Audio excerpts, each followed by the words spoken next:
Assalamualaikum warahmatullahi wabarakatuh.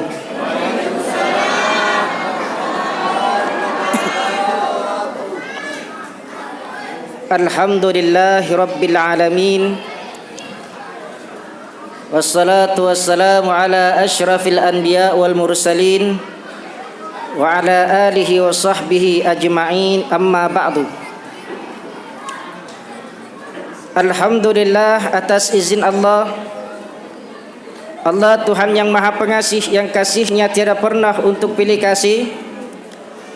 Allah Tuhan yang maha penyayang, yang sayangnya tiada pernah untuk terbilang. Ini tak bagus, ini yang nyaman. Maju sikit ya.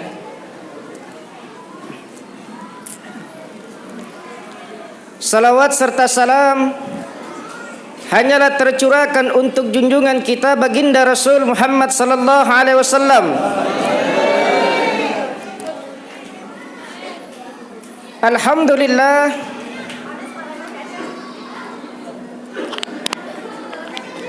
atas izin Allah. Nih saya dekatkan mic, masih tak dengar lagi. Yang saya hormati ketua masjid, yang saya hormati para pemuka agama, yang saya hormati seluruh pengurus masjid dan semuanya lah, bapak-bapak, ibu-ibu yang saya hormati, Bu Haji, Bu Hajah dan semuanya yang saya hormati. Mudah-mudahan yang disebabkan berkat maulid ini, yang punya penyakit disembuhkan Allah, yang mau haji diberangkatkan haji oleh Allah, yang belum kawin ditemukan jodohnya, yang belum punya anak dapat anak.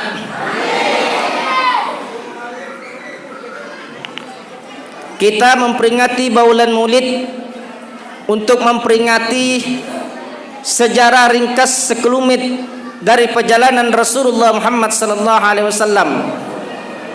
Yang kemudian setelah itu kita mencontoh kehidupan baginda Nabi Muhammad sallallahu alaihi wasallam. Nah, makanya yang saya sampaikan hari ini, kenapa Rasulullah dijadikan contoh oleh Allah? Alasan pertama begini. Ayam, nyontohnya ayam.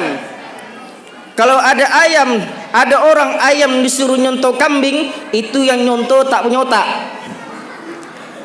Ayam nyontohnya ayam, manusia nyontohnya manusia. Makanya Rasulullah itu manusia, bukan jin, bukan malaikat. Kalau malaikat susah diberikan contoh. Malaikat itu tak bisa dijadikan contoh. Makan enggak, minum enggak, tidur enggak. Sama perempuan tak ngerti, Bu. Malaikat tu tak ngerti ni perempuan cantik ke buruk, tak faham dia. Makanya tak bisa dijadikan contoh. Betul ya? Nah, ini santai kita ceramah ni. Makanya Rasulullah itu manusia, basyarun la kal basyari, manusia memang, tetapi jangan disamakan dengan manusia-manusia lainnya. Makanya Rasulullah itu dijadikan contoh oleh Allah. Alasan pertama begini. Rasulullah manusia, kita manusia. Rasulullah tidur, kita juga tidur. Tidur Nabi mata saja, tetapi hatinya selalu ingat kepada Allah. Tol, Bu. Saya sama ibu-ibu ya. Sama bapak-bapak tegang. Bu. Rasulullah itu tidur. Kita tidur. Tidur Nabi mata saja, tapi hatinya selalu ingat kepada Allah. Ibu-ibu tidur. Tidur memang, bangun tidur, penuh bantal mulia. Ibu. Satu. Yang kedua, kenapa Rasulullah dijadikan contoh? Alasannya yang kedua, Rasulullah itu manusia, kita manusia. Rasulullah keringatan, kita juga keringatan. Tapi keringat Rasulullah harum, wangi seperti minyak kasturi. Itu keringat Rasul. Keringat ibu-ibu, ada ibu Hari, ada ibu Masam, Ada yang mau tengi. Ibu-ibu, sian ni ibu-ibu. Pokok inti tu ibu-ibu lah saya ni. Saya kau ceramah tu suka ni indah ibu-ibu. Sian ibu-ibu. 3. Kenapa Rasulullah dijadikan contoh? Rasulullah itu manusia, kita manusia. Kita berludah, Nabi juga berludah. Awal-awal pertama kali Rasulullah sallallahu alaihi wasallam hijrah ke Madinah, Rasulullah itu dikepung, dikejar-kejar oleh kafir Quraisy. Akhirnya Rasulullah bersembunyi, ditemani sahabat merangkap mertua yaitu Sayyidina Abu Bakar Siddiq. Sampai di gua, tunggu ya Rasul, saya duluan turun. Kenapa ya Abu Bakar? Takut kalau di dalam gua ini ada binatang berbisa. Oke, silakan turun. Turun Sayyidina Abu Bakar Siddiq. Ketika membersihkan gua, ternyata benar di dalam gua itu ada kalajengking menyengat tangan Sayyidina Abu Bakar Siddiq. Ditahan saja, ini sakit. Sudah selesai ya Rasul, silakan turun. Turun Rasulullah. Kemudian baginda Nabi Muhammad berbaring di paha mulianya Sayyidina Abu Bakar Siddiq. Tidur Rasulullah sambil menunggu waktu untuk tepat untuk keluar dari gua. Karena pada saat itu orang kafir Quraisy tepat di depan bibir gua. Kalau Rasulullah keluar dibunuh. Maka Rasulullah bersembunyi. Ketika itu Rasulullah berbaring tertidur di paha Sayyidina Abu Bakar Siddiq. Sayyidina Abu Bakar Siddiq menahan rasa sakit, ditahan, berkeringat. Ketika ini keringat keluar menetes di paha mulia Sayyidina baginda Nabi Muhammad sallallahu alaihi wasallam. Kemudian terbangun Rasulullah. Ma baluka ya Abu Bakrin, ya Abu Bakar, apa yang menimpa kamu sampai kau berkeringatan ini? Kau takut dikejar-kejar kafir Quraisy? Tidak ya Rasul. Kau takut hijrah ke Madinah? Tidak ya Rasul. Loh, kenapa kau keringatan seperti orang ketakutan? Ini ya Rasul, tangan saya ini bengkak disengat kalajengking. Kenapa kau tak bilang dari tadi? Saya tidak mau merepotkan Tuan ya Rasul. Maka tangan Sayyidina Abu Bakar Siddiq ini diambil Rasulullah. Maka Sayyidina Rasulullah bilang Bismillahirrahmanirrahim, tuh diludah. Seketika itu juga tangan Sayyidina Abu Bakar Siddiq itu sembuh total, seakan-akan tidak mengalami penyakit. Itu ludahnya Rasulullah. Bu, coba ludahnya ibu-ibu. Cuy, udah tangan Sayyidina Abu Bakar tambah bengkak plus koreng-koreng. Tambah lagi ibunya lupa sikat gigi tadi pagi. Lengkaplah dia penderitaan. Ya. Tu anak kecil tu. Makanya Rasulullah dijadikan contoh. Lalu apalagi yang mau dijadikan contoh Rasulullah? Ibadahnya. Kalau ada orang ibadahnya yang paling sempurna, Rasulullah. Kalau ada orang akhlaknya yang paling baik, Rasulullah. Kalau ada orang yang kepribadian yang paling baik adalah Rasulullah. Makanya Rasulullah dijadikan contoh. Bagaimana akhlaknya Rasulullah? Nih, awal-awal perjalanan dakwah Rasulullah. Ketika Rasulullah berdakwah, awal-awal diangkat menjadi nabi dan rasul, Rasulullah setiap ibadah lewat di depan orang kafir Quraisy. Dalam perjalanan diludahin setiap hari, sehari, 2 hari, 3 hari diludahin, sampai 10 hari diludahin. Hari ke-10 orang yang meludahi Rasulullah ini tak ada. Maka baginda Nabi bertanya, wahai Abu Bakar, kemana orang yang setiap hari meludahi kita, setiap kita lewat depan rumahnya ini? Maka Sayyidina Abu Bakar Siddiq bilang, mungkin orangnya sakit ya Rasul. Mendengar kata orang ini sakit, maka Rasulullah yang pertama kali yang Rasulullah lakukan tak jadi untuk melakukan salat, mutar pulang ke rumah. Lalu bilang, ya Khadijah, Adakah yang bekal untuk saya bawa pergi untuk menjenguk tetangga yang sedang sakit? Maka Khadijah memberikan sekeranjang rutub. Kalau ibu-ibu nanti pergi haji, pergi umroh, tanya rutub. Rutub itu kurma yang masih basah. Kalau yang Indonesia kita makan itu tamar, kurmanya sudah kering. Itu kalau rutub itu kurma itu seperti anggur itu. Kalau digigit lembut, bisa meletup. Kita makannya lembut, tus, pecah di mana. Ini rutub. Makanan kesukaan Rasulullah rutub. Pergi Rasulullah sambil membawa sebotol air Zam-Zam. Gedor pintu. Tok tok tok. Assalamualaikum. Tok tok. Assalamualaikum. Karena yang digedor adalah orang kafir, maka tidak menjawab, hanya bertanya, siapa di luar? Saya Muhammad. Mendengar kata Muhammad, si kafir Quraisy ini tadi bergemetaran, takut kalau saja saat Rasulullah membalas dendam. Namun dia mempermisikan, silakan masuk. Masuk Rasulullah. Ketika Rasulullah masuk, si kafir ini tadi hendak bangkit dari kasurnya. Dadanya dipegang Rasulullah, berbaringlah engkau. Saya datang di sini untuk menjengukmu.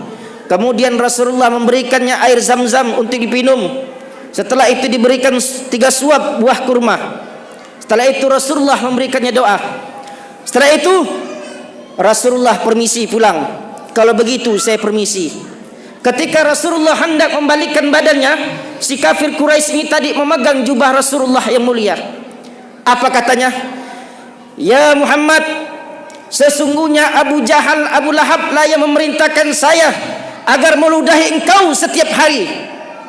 Di dalam kitab Khulasun Nurul Yakin itu, setiap Rasulullah solat itu, dia meletakkan kotoran di depan Rasulullah setiap Rasulullah hendak solat. Namun apa yang melihat? Ketika orang ini sembuh sakit, Rasulullah yang memberikan pertama kali menjenguk. Apa ungkapannya si kafir tadi ini? Ya Muhammad, sesungguhnya Abu Jahal, Abu Lahab lah yang memerintahkan saya untuk mengganggumu.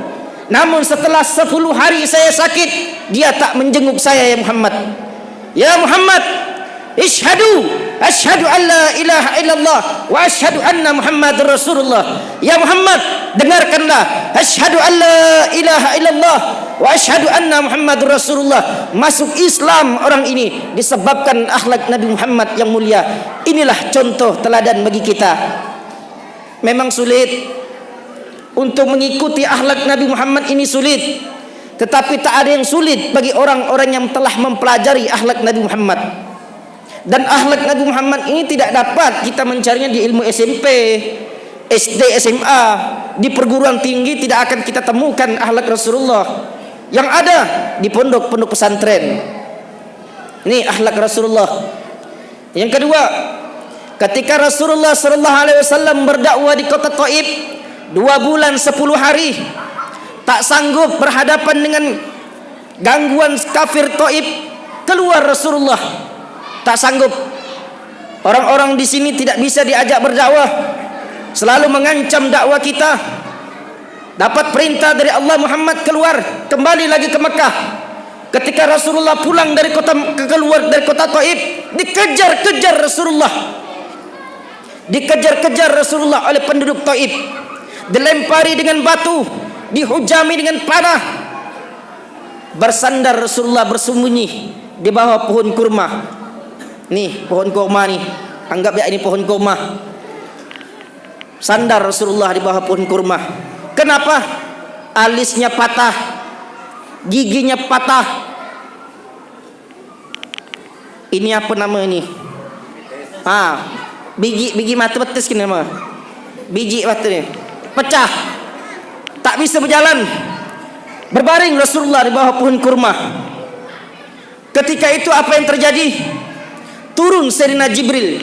Ya Muhammad, innallaha ya'muruni an u'tiak. Hai Muhammad, sesungguhnya Allah datang kepadaku untuk mengabulkan seluruh hajat kau ya Muhammad. Dalam keadaan berbaring Rasulullah, bersandar berlumuran darah, alis penuh dengan darah, gigi patah, bersandar ditemani oleh sahabat tercinta. Turun Sayyidina Jibril. Apa kata Jibril? Hai Muhammad, kalau kau mau akan aku abulkan seluruh keinginan kamu atas perintah Allah. Kalau kau Muhammad mau, akan aku angkat gunung Jabal Uhud, akan aku lemparkan seluruh penduduk Taif biar mati semuanya. Ini kata Sayyidina Jibril. Ya Muhammad, tidak adalah satu nabi yang meminta doa pada saat dia kepepet, pasti akan aku sampaikan doanya. Coba lihat nabi-nabi terdahulu, ketika Nabi Nuh tak sanggup lagi berhadapan dengan umatnya yang keras kepala, membangkang 950 tahun berdakwah, pagi siang malam berdakwah, dapat pengikut 80 orang. Bayangkan Bu, 950 tahun berdakwah, dapat pengikut 80 orang. Kiai mana yang mau buka pondok pesantren, kalau 10 tahun buka pondok pesantren yang dapat murid 1? Pedagang mana yang mau buka dagangan, kalau berdagang 10 tahun berdagang yang beli 1 orang? Imam masjid mana yang solat setiap hari, 10 tahun solat jadi imam, makmumnya 1 orang? Bangkrut, tekor. Tapi ini para nabi, orang-orang pilihan Allah. Nabi Nuh tak sanggup, melihat umatnya sudah tak sanggup, turun bencana, habis semuanya, banjir 40 hari 40 malam. Nabi Lut kepepet, tak sanggup lagi menghadapi umatnya yang homoseks, lesbian, turun hujan bumi, hujan batu, hujan bumi lah, hujan batu, habis umatnya. Nabi Yunus tak sanggup lagi berhadapan umatnya, turun angin topan, habis. Nabi Musa tak sanggup lagi berhadapan dengan umatnya, dikejar-kejar, bertahan, mati, selamatkan diri, habis umatnya, tenggelam, kepepet sudah. Tapi lihat Rasulullah, tak ada istilah dalam keadaan kepepet. Ketika bersandar berlumuran darah, apa katanya sahabat Rasulullah ini? Ya Rasulullah, seluruh para nabi punya doa mustajab, seluruh para nabi punya doa sapu jagat, gunakan doamu ini untuk menyelamatkan kami. Apa kata Rasul? Tidak mungkin saya gunakan doa ini.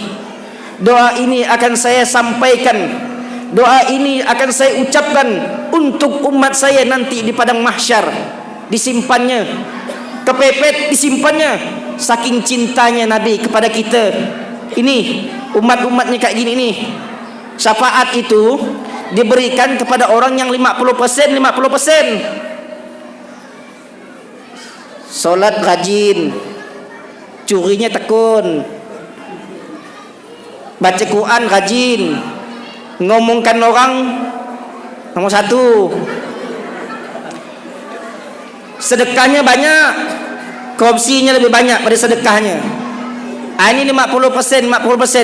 Ini orang kayak gini dapat syafaat nih.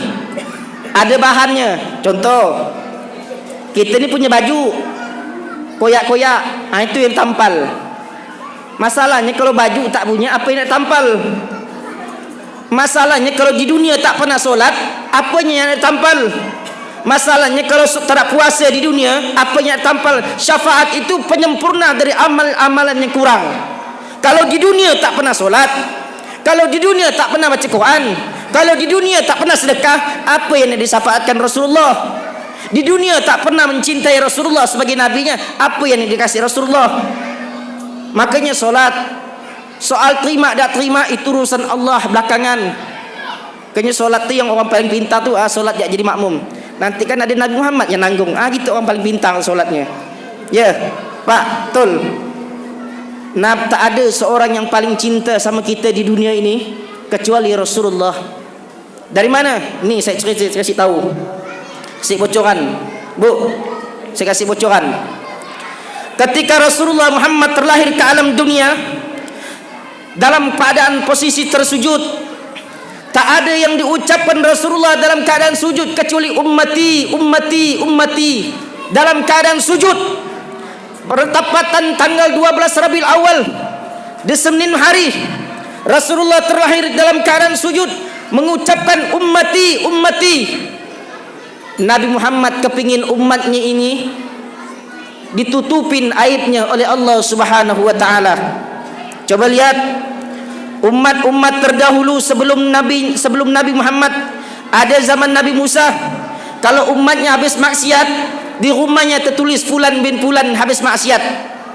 Umat Nabi Isa, kalau habis maksiat, keningnya tertulis, nah, fulan bin fulan habis mencuri, habis berzina, habis selingkuh, semuanya.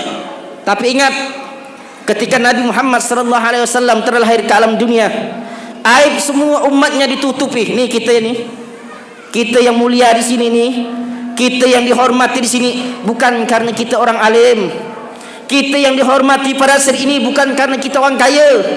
Kita yang dihormati pada saat ini bukan karena kita orang pejabat, tetapi kita yang saat ini dimuliakan orang lain disebabkan kemuliaan Nabi Muhammad SAW. Kenapa itu? Allah tutup aib kita masing-masing. Ini yang tadi pagi habis ngapa, ini tadi siang habis ngapa, tak ada tahu. Orang alim semua. Seandainya ada orang habis berzina, lalu dia pakai gamis macam saya, duduk sini, insya-Allah kita hormati. Kenapa? Karena pakaian itu aibnya ditutupi oleh Allah disebabkan kecintaan Nabi Muhammad kepada kita. Tuh, kedua, kecintaan Nabi Muhammad kepada umatnya.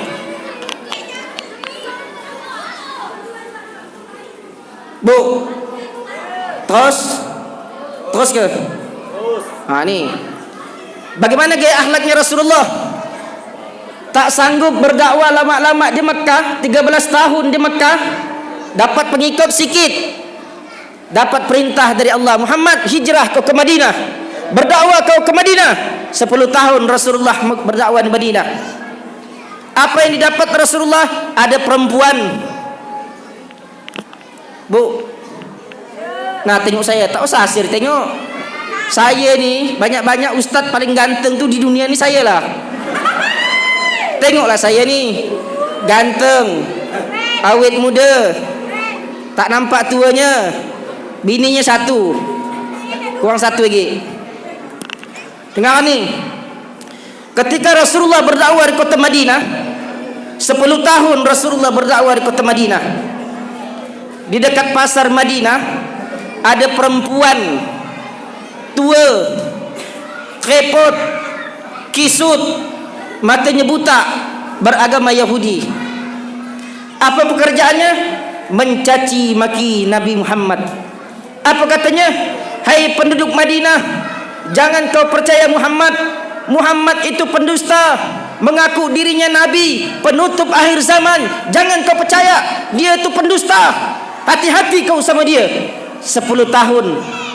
Tapi ingat, ketika perempuan ini kelaparan, Rasulullah lah orang yang pertama kali menyuapinya makan. Setiap perempuan ini kehausan, Rasulullah lah orang yang selalu memberikannya minum. Pagi, siang, malam, pagi, siang, malam dikasih makan dan minum Rasulullah 10 tahun. Setiap habis Rasulullah memberikannya makan, perempuan ini memegang tangan Nabi yang Muhammad sallallahu alaihi wasallam yang mulia. Apa dia bilang? Wahai pemuda yang baik hati, berhati-hatilah engkau dengan Muhammad. Sesungguhnya dia itu pendusta, mengaku dirinya Nabi. Apa kata Rasul? Iya bu, saya dengarkan kata ibu. Itu ya kata Nabi Muhammad. 10 tahun. Seiring sejalan, Allah berkehendak lain. Pada tanggal 12 Rabiul Awal, hari Senin, Allah memanggil Rasulullah untuk pulang selama-lamanya, meninggalkan kita umat yang dicintainya ini. Pulang Rasulullah. Sayyidina Abu Bakar Siddiq bertanya, Ya Aisyah, adakah satu amalan dari amalan kekasihku Muhammad yang belum pernah saya lakukan? Maka Aisyah menjawab, ada wahai ayah, ada satu amalan yang amalan kekasihku belum pernah engkau lakukan sepanjang hayatmu. Apa itu? Menyuapi perempuan buta beragama Yahudi. Maka Sayyidina Abu Bakar Siddiq bergegas mengambil kurma, mengikuti akhlaknya Rasulullah. Namun apa yang terjadi? Sayyidina Abu Bakar Siddiq yang tadinya ingin mencontoh akhlak Nabi Muhammad tak sanggup mendengar cacian makian perempuan Yahudi ini. Yang tadinya rencana mau menyuapi perempuan Yahudi ini, Sayyidina Abu Bakar Siddiq meremas seluruh kurma yang ada, kemudian menyempalkan seluruh kurma yang ada di mulut perempuan Yahudi ini. Apa yang terjadi? Perempuan tadi ini memuntahkan seluruh kurma yang ada. Lalu berkatalah perempuan tua ini, engkau bukanlah pemuda yang setiap hari menyuapi saya. Maka Sayyidina Abu Bakar Siddiq bertanya, dari mana engkau tahu? Sesungguhnya laki-laki yang setiap hari menyuapi saya dengan kurma itu disuap, dikunyahnya terlebih dahulu. Setelah halus, kurma itu disuapkannya ke mulut saya, sehingga saya tinggal menelannya. Dan ketahuilah, kurma yang terkena liur laki-laki itu jauh lebih manis daripada madu yang ada sepanjang hayat saya dalam hidup ini. Dan ketahuilah, setiap kurma yang saya telan dari mulut laki-laki itu akan mampu mengenyangkan saya walaupun 1 hari ke depannya. Dia selalu memberikan minum dari tangannya yang mulia itu.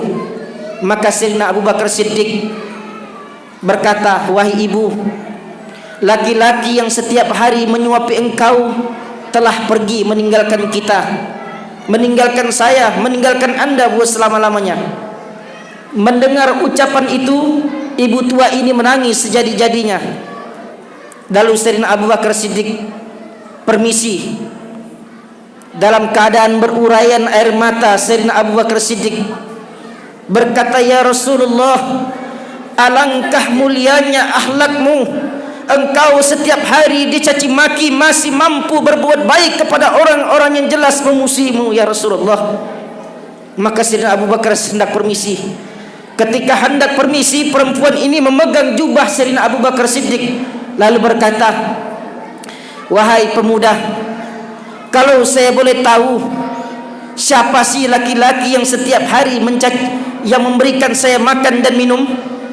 Maka Sayyidina Abu Bakar Siddiq dalam keadaan tak sanggup lagi, meneteskan air mata, tak sanggup mengatakan, wahai ibu, sesungguhnya laki-laki yang setiap hari menyuapi anda adalah laki-laki yang setiap hari anda caci maki. Laki-laki yang setiap hari memberi anda minum adalah laki-laki yang setiap hari anda caci maki. Mendengar ucapan Sayyidina Abu Bakar Siddiq ini, menangislah perempuan itu, lalu memeluk kaki Sayyidina Abu Bakar Siddiq, lalu berkata, ya pemuda, asyhadu an la ilaha illallah wa asyhadu anna Muhammad Rasulullah. Hai pemuda, dengarkanlah, asyhadu an la ilaha illallah wa asyhadu anna Muhammad Rasulullah. Masuk Islam orang itu disebabkan akhlak Nabi Muhammad yang mulia. Yang jadi pertanyaannya adalah, adakah kita yang hadir di sini sanggup mengikuti akhlak Nabi Muhammad seperti ini? Andai kata di rumah kita ada orang kafir mencaci kita setiap hari, lalu sanggupkah kita memberinya makan, menanggung hidupnya berpuluh-puluhan tahun? Kenapa kita tidak bisa mengikuti akhlak Rasulullah seperti ini? Kenapa kita tidak bisa mengikuti akhlak Nabi Muhammad yang terpuji? Jawabannya adalah satu, karena kita tak pernah mencintai Nabi Muhammad sebagai Nabi kita. Orang yang mencintai Nabi Muhammad tak akan pernah menghalangi dirinya untuk melakukan kebaikan.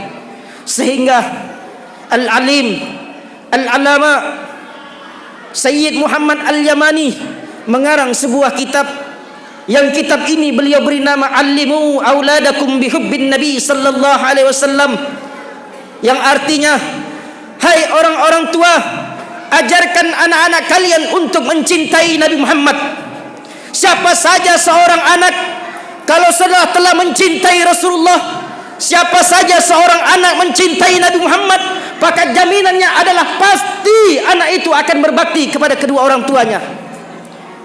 Kenapa kita punya anak tidak berbakti kepada kita? Kenapa kita punya anak tidak taat kepada kita?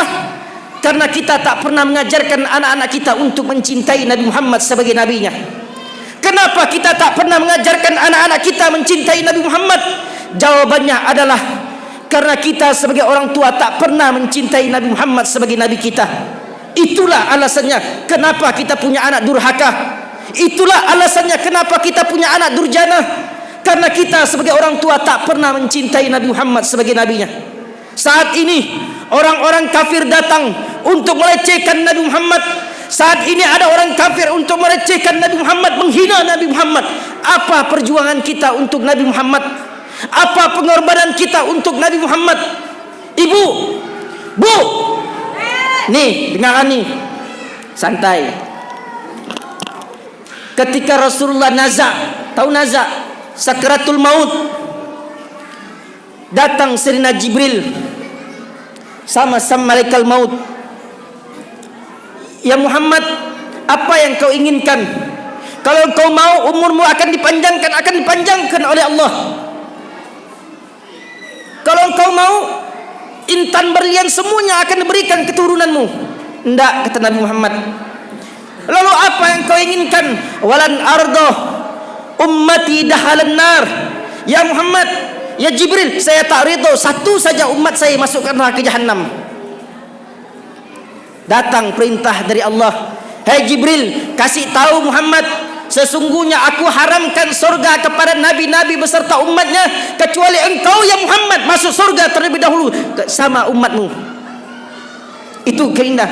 Kalau begitu ya Allah, saya sanggup meninggalkan ke alam dunia ini. Ketika sakaratul maut, sakitnya rasanya sakaratul maut seperti orang yang dicabik-cabik sebanyak 700 kali. Ada riwayat mengatakan 70 kali dicabik. Kalau kepingin merasakan sakaratul maut itu, cabut kuku kita masing-masing. Cabut. Itu sakitnya sakaratul maut. Apa kata Nabi Muhammad? Ya Jibril, beginikah sakitnya sakaratul maut? Iya ya Muhammad, kalau begitu setengah dari sakitnya sakaratul maut dari umatku saya yang tanggung ya Jibril. Saking cintanya Nabi Muhammad kepada kita, saking sayangnya Nabi Muhammad kepada kita. Yang jadi pertanyaannya, adakah rasa cinta kita kepada Nabi Muhammad? Adakah kita orang tua melarang anak-anaknya, hai anak-anakku, jangan kau pacaran haram, bukan ajaran Islam. Adakah orang tua melarang anaknya pacaran? Mana cinta kita kepada Nabi Muhammad? Kita mengaku cinta kepada Nabi Muhammad, tapi kita tak pernah menghargai Nabi Muhammad sebagai Nabi kita. Ayo yang mengaku umat Nabi Muhammad, ayo mengaku cinta kepada Nabi Muhammad. Hidupkan syariat Islam, hidupkan sunnah Nabi Muhammad SAW. Saat ini orang-orang kafir berusaha untuk melecehkan Nabi Muhammad. Apa yang harus kita lakukan? Jangan beli produk kafir. Saya ketika orang kafir itu melecehkan Nabi Muhammad, demi Allah saya tidak pernah membelinya. Anak saya minum bebelak, saya berhentikan. Istri, tak usah beli bebelak, beli yang lain. Nestle, tak usah beli Nestle. Nestle sama produk orang kafir yang jelas komunis. Nestle, Unilever itu, ketika saya mondok di Dalwah, Unilever itu produk Amerika. Satu kotak dari pembelian produk Unilever, satu peluru untuk membantai umat muslim yang ada di Palestina. Tegakah kita melihat saudara kita seakidah dibunuh? Kita yang memberi mereka dana sehingga mereka menjadi besar. Kemudian dana itu untuk membantai orang-orang Palestina. Mana kita cinta kepada Nabi Muhammad? Tak ada pengorbanan kita kepada Nabi Muhammad, sedangkan umat Nabi Muhammad dibantai, kita diam. Saatnya kita berjuang. Tak usah beli minuman fit, tak usah minum aqua, haramkan aqua.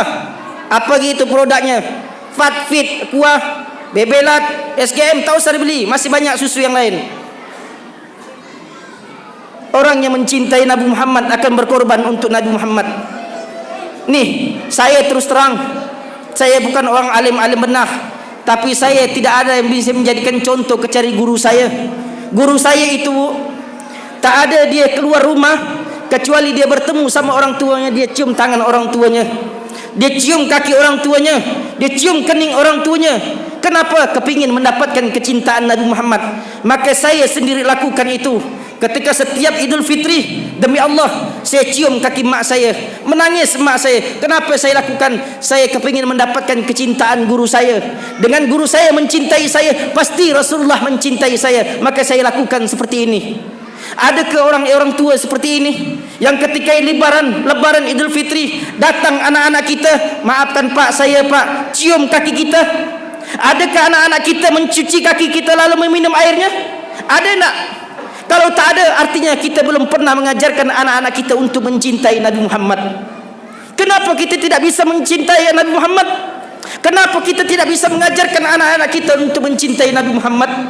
Karena saat ini dalam hati kita tak pernah mencintai Nabi Muhammad sebagai nabinya.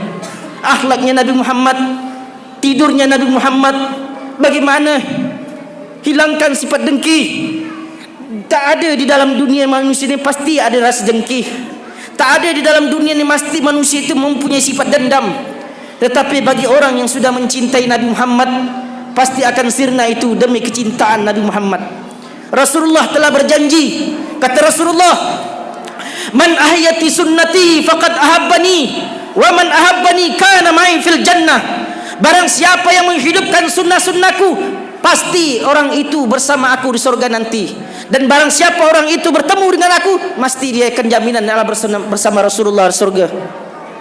Ayo, nih ada ke kita, nak jangan pacaran lah nak, tak usahlah kedua-duaan sama lelaki, kau mau langsung nikah. Ada ke kita berlaku seperti itu? Hai anakku, ini sudah mau maghrib nak, matikan HP, simpan, ayo solat, penuhkan masjid, tinggalkan waktu, ayo kita solat berjamaah di masjid. Hei nak, ini maghrib, ayo kita baca Quran sambil menunggu solat isya. Sambil menunggu solat isya, baca Quran. Bangunkan anak-anak kita solat subuh. Itu baru orang yang mencintai anaknya, bukan membiarkan anak kita terjerembab dan terjerumus kemaksiatan. Pada tahun 2019 yang lalu, guru saya beserta KPAI mengadakan penelitian. Apa yang diteliti KPAI? Apa yang diteliti? Tentang keperawanan perempuan dari tingkat SMP, SMA, perguruan tinggi. Apa hasilnya? 78% dari tingkat SMP, SMA, perguruan tinggi perempuan di Indonesia, 78% sudah tak perawan lagi.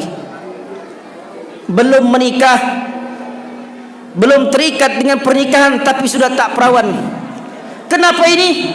Mereka melakukan perzinahan di luar nikah. Kenapa bisa? Jawabannya, mereka tak pernah mencintai agamanya sendiri sebagai agama Islam. Pemuda-pemuda sekarang ini jauh lebih mengenal pemain sepak bola daripada Rasulullah.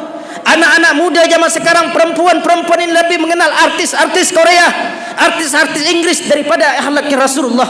Tanyakan kepada anak-anak kita, hai anakku, ada berapa anak Rasulullah? Hai anakku, siapa istri Rasulullah yang menghabiskan harta bendanya untuk perjuangan Rasulullah? Habiskan hartanya untuk perjuangan Rasulullah, kekayaannya diperjuangkan untuk Rasulullah. Tak ada yang tahu anak-anak kita. Hai anak-anakku, tanyakan anak-anak kita, hai anak-anakku, siapa sahabat Rasulullah yang merelakan seluruh badannya terhujam dengan panah, seluruh tubuhnya dipenuhi dengan tanah, mati demi kecintaannya kepada Rasulullah? Adakah kita berlerah seperti itu? Adakah kita yang sanggup menghabiskan umur kita untuk berjuang kepada Rasulullah, menghidupkan kecintaan kita kepada Rasulullah? Malu kita menjadi umat Nabi Muhammad sementara kita tak sanggup berjuang untuk kecintaan kita kepada Nabi Muhammad. Mana perjuangan kita untuk Nabi Muhammad? Melarang anak kita yang berdua-duaan, kita tak sanggup. Ya anakku, jangan kau pacaran, kita tak sanggup. Ayo anakku, bangun salat subuh, ayo, tak sanggup kita. Apa yang kita korbankan untuk Nabi Muhammad? Aib kita sudah ditutupi oleh Allah disebabkan Nabi Muhammad. Itu saja kita sudah tak sanggup membalasnya. Kita sakit sakaratul maut sudah ditanggung Nabi Muhammad, itu kita tak sanggup membalasnya.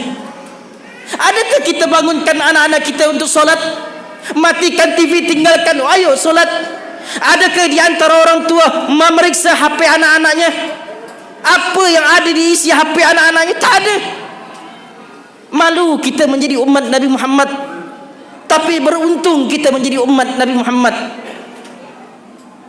Ayo, jangan sekedar diadakan maulid, jangan sekedar diadakan ceramah agama melantang melenteng, ustaz yang ceramah berkeringat-keringat kayak gini, tapi setelah kita selesai acara habis begitu ya. Kenapa habis-habis seperti itu? Sekali lagi, karena dalam darah kita tak pernah mencintai Rasulullah sebagai Nabi kita, sehingga keberhasilan ini kita tak pernah berkorban untuk Rasulullah. Kalau ingin mengajarkan anak-anak kita untuk mencintai Nabi Muhammad, Sementara kita tak sanggup, maka jalan satu-satunya pondokkan anak-anak kita. Biarlah nak, biarlah kita berpisah di dunia, yang penting di akhirat nanti kita bertemu nak. Nak, biarlah kita berpisah setahun, 2 tahun, 3 tahun, yang penting di akhirat kita bersatu bersama Rasulullah. Tak bangga ke kita punya anak yang berbakti kepada kita? Tak senangkah kita punya anak yang taat kepada kita? Disebabkan kecintaan mereka kepada Rasulullah Muhammad sallallahu alaihi wasallam. Yang jadi pertanyaannya sekali lagi, apa pengorbanan kita untuk Nabi Muhammad? Adakah anak-anak kita tahu nak rukun solat berapa nak? Ada berapa syarat sah solat nak? Ada berapa syarat-syarat sah solat nak? Tak pernah kita tanyakan hal itu kepada anak-anak kita. Hei anakku, siapa idolahmu? Siapa panutanmu? Tidak ada. Anak-anak kita pasti tidak akan pernah mengatakan Muhammad adalah idolaku, Rasulullah adalah teladanku. Tak ada. Yang dijadikanlah pemain sepak bola, si inilah si itulah yang disebutnya. Kalau anak-anak perempuan yang disebutkan artis inilah artis itu, artis tidak akan bisa memberikan manfaat bagi kita hidup di dunia maupun di akhirat nanti. Tapi ingat, satu kali saja kita menyebut nama Nabi Muhammad, Nabi Muhammad akan memberikan kebaikan itu. Suatu saat Syekh Sazili bermimpi ketemu Nabi Muhammad. Dalam mimpinya Syekh Sazili berkata, "Jauh mundurlah saya sikit ni. Serius benar kita ceramah ni." Syekh Sazili bermimpi kepada Rasulullah, "Ya Rasulullah, adakah satu amalan yang apabila saya lakukan sekalipun dalam keadaan riak, saya masih mendapatkan pahala dari Allah ya Rasulullah?" Rasulullah tersenyum. Ada. Terkejut. Adakah ya Rasulullah? Ada. Kalau begitu tunjukkan kepada saya ya Rasulullah. Man shalla alayya salatan wahidah sallallahu alaihi asyrah. Barang siapa yang berselawat kepadaku satu kali saja, maka Allah akan memberikannya 10 kebaikannya. Apa maksudnya ya Rasul? Rasulullah jelaskan, barang siapa yang berselawat kepadaku satu kali saja walaupun dalam keadaan riak sekalipun, Allah akan memberikannya 10 pahala. Lalu beliau bertanya, "Ya Rasulullah, bagaimana kalau seandainya saya berselawat kepadamu dalam keadaan ikhlas? Seandainya seandainya malaikat Allah menurunkan hujan di seluruh penjuru dunia dalam keadaan serentak, maka pahalanya itu jauh lebih banyak daripada hujan rintik-rintik yang ada di permukaan bumi itu." Allahumma salli ala sayyidina Muhammad. Tak bangga ke kita menjadi umat Nabi Muhammad? Kita berselawat dalam keadaan riak pun masih diberikan pahala dari Allah disebabkan kecintaan Nabi Muhammad kepada kita. Ayo sekarang jadi pertanyaannya, apa perjuangan kita untuk Nabi Muhammad? Satu saja perjuangan kita. Mampu nak kita mencegah anak-anak kita agar tidak berpacaran? Mampukah kita mengajak anak-anak kita untuk bangun solat subuh? Mampukah kita mengajak anak-anak kita untuk solat, meninggalkan HP-nya, meninggalkan TV-nya antara maghrib dengan isya? Fokuskan untuk solat. Kalau kita belum mampu melakukan, berarti kita belum mencintai Nabi Muhammad sebagai Nabi kita. Cinta kita palsu, cinta kita dusta. Kita belum mampu mencintai Nabi Muhammad sebagai utuhnya. Oleh karena itu, di kesempatan ini mari timbulkan semangat kecintaan kita kepada Nabi Muhammad sallallahu alaihi wasallam. Tak ada sesuatu yang paling berharga di dunia ini kecuali kita mencintai Nabi Muhammad. Tak ada yang paling penting di hati dunia ini kecuali kecintaan kita Nabi Muhammad. Rasulullah, mal mayyitu fi qabrihi kal ghariqil mutaghawwis. Orang yang sudah mati di alam kuburnya itu seperti orang yang tenggelam timbul di lautan. Tenggelam timbul di lautan. Apa yang diharapkan? Yantaziru da'wata min ahlihi, menunggu doa dari sana keluarganya yang masih hidup. Kalau saat ini tidak kita ajarkan anak-anak kita untuk mengenal agama Allah, kalau pada saat ini tidak kita ajarkan anak-anak kita mencintai Rasulullah, kalau pada saat ini tidak kita ajarkan anak-anak kita mengenal ilmu agama Allah, maka siap-siaplah untuk bersedih di alam barzah. Pasti kita akan menderita di alam barzah. Anak kita tak akan pernah mendoakan kita setiap habis solat. Ayo kita berkaca pada diri sendiri yang punya orang tua, yang orang tuanya sudah meninggal. Adakah kita setiap habis solat mendoakan orang tua kita? Adakah setiap detik kita doakan orang tua kita? Kalau tak ada, itu bertanda memang di hati kita tak pernah mencintai Nabi Muhammad sebagai Nabi kita. Cinta kita dusta. Demi Allah, demi Rasulullah, demi nyawa saya berada di genggaman Allah. Ketika orang tua saya wafat, demi Allah, demi Rasulullah, ketika seorang tua saya wafat, ya Rasulullah, di depan kuburan orang tua, kuburan orang guru saya, ya Rasulullah, wahai Abuyah yang terbaring di depan saya, demi Allah, kalau seandainya orang tua saya pernah melakukan dosa-dosa, maka demi Allah, berkat kecintaan saya kepadamu ya Rasulullah, dosa orang tua saya yang meninggal pada saat ini saya tanggung semua sampai hari kiamat nanti ya Allah.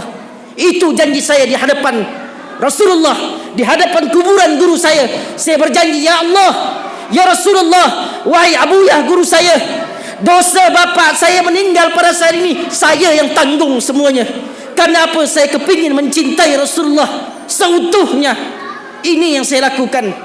Demi Allah, saya tak pernah pacaran karena saya kepingin mencintai Rasulullah benar-benar seutuhnya. Walaupun tak semuanya, paling tidak sedikit rasa cinta itu harus tertanam di dalam jiwa kita. Kenapa? Ilmu ini tidak saya dapatkan di dunia SMP, SMA, tetapi di pondok-pondok pesantren. Kalau ibu kepingin punya anak yang cinta kepada ibu, kalau bapak kepingin punya anak yang berbakti kepada bapak, ajarkan anak-anak bapak di pondok-pondok pesantren. Yang pondok pesantren itu mengajarkan anak-anaknya untuk mencintai Rasulullah sebagai nabinya, sebagai idolahnya, sebagai panutan dalam kehidupannya. Pasti bapak-bapak dan ibu-ibu akan mengalami keindahan, kenikmatan di alam barzah nanti. Besok, lusa atau minggu depan kita akan dipanggil oleh Allah. Apa bekal kita untuk menghadap Allah kecuali anak-anak yang soleh dan solehah, yang mendoakan kita, yang memberikan manfaat bagi kita. Dan anak yang soleh tidak didapatkan dengan sekadar doa, ya Allah jadikan anak saya anak yang soleh dan solehah, sementara kita tak pernah mengajarkan mereka untuk mencintai Rasulullah. Inti dalam hidup ini satu aja, kalau anak sudah bersandar kepada Rasulullah, maka jaminan keindahan, kenikmatan kita rasakan. Ibu bapak saudara hadirin, tak sanggup saya untuk menceritakan lama-lama tentang Rasulullah, karena begitu mulianya Nabi kita ini, begitu agungnya akhlak Rasulullah Muhammad sallallahu alaihi wasallam. Tak sanggup kita ucapkan dengan kata-kata seperti ini. Semoga yang apa yang saya sampaikan dapat kita amalkan. Semoga orang-orang tua ini tergerak untuk memondokkan anak-anaknya di pondok pesantren. Mohon maaf atas segala kekurangan. Kalau ada kata salah, maafkan kesalahan saya. Tugas saya untuk satu hanya dalam dakwah saya, hanya mengajak orang-orang untuk mencintai Nabi Muhammad sebagai Nabi kita. Inilah yang dapat saya sampaikan. Mohon maaf atas segala kekurangan. Kita baca doa langsung ya. Bismillahirrahmanirrahim. Alhamdulillahirabbil alamin. Allah ya latif ya khabir ya sami ya basir ya man la yahtaju ila al-bayan wa tafsir hajatuna ilaika katsir wa anta khumur razzaq wa tamam taksirna ya arhamar rahimin. Allahumma shalli ala sayyidina Muhammad wa ala sayyidina Muhammad. Rabbana ighfir lana dhunubana wa liwalidina warhamhuma kama rabbayana shighara. Ya lil muslimina wal muslimat wal mu'minina wal mu'minat al ahya minhum wal amwat bi rahmatika ya arhamar rahimin. Allahumma rabbana taqabbal min salatana wa siyamana wa qiyamana wa ruku'ana wa sujudana wa tamam taksirna ya arhamar rahimin. Allahumma ij'alna minal su'ada'il maqbulin wa la taj'alna minal asqiya'il mardudin. Ya rabbana hab lana min azwajina wa zurriyyatina qurrata a'yunin waj'alna lil muttaqina imama. Allahumma kama an'amta fazid wa kama zidta fabarik wa kama barakta fa'adim wa kama adamta fala taslib. Allahumma fir ummatina Muhammad. Allahumma salli ummatina Muhammad. Allahumma ansur ummatina Muhammad. Allahumma arham ummatina Muhammad. Allahumma ja'al waladina waladan shalihan wa baraka wa hafizul Qur'an wa mahabbatan ila habibina Muhammad sallallahu alaihi wasallam. Allahumma khtim lana bil Islam. Allahumma khtim lana bil iman. Allahumma khtim lana bi husnil khatimah. Allahumma ya Allah biha ya Allah biha ya Allah biha ya Allah bi husnil khatimah. Subhana rabbikal izzati amma yasifun. Assalamu alal mursalin alhamdulillahi rabbil alamin. Sebelum kita menutupi acara kita ini, mari kita mengucapkan kalimat tauhid bersama-sama. La ilaha illallah.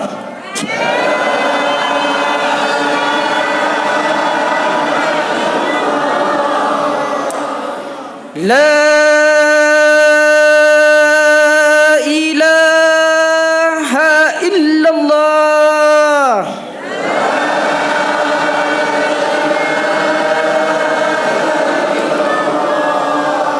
Muhammadur Rasulullah.